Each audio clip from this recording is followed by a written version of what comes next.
மாவுசைக்கு பலியேற்ற மாயாண்டி 3.25 நாழிகைக்கு சிமிழுக்குள் அடைபட்டார்.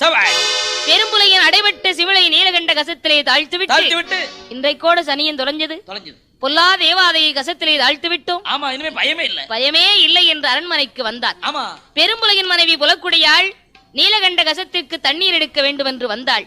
அந்த கசத்திலே வந்து தண்ணீரை கோரும்போது நீலகண்ட கசத்திலே தாழ்த்த அந்த சிமிழானது செப்பு குடத்துக்குள்ளே வந்து விட்டார்.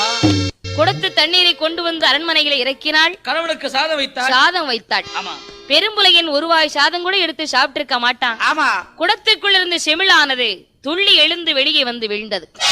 பார்த்தான் பெரும்புலையன், ஆஹா சண்டாள தேவாதை இங்கு வந்து விட்டானே, இனி நான் என்ன செய்வேன் என்று பயந்து அந்த கசத்திலே எடுத்து வந்த சிமிழை கொண்டு வந்து கட்டுப்பட்டியிலே கட்டி உயரத்திலே கட்டி தூக்கினார்.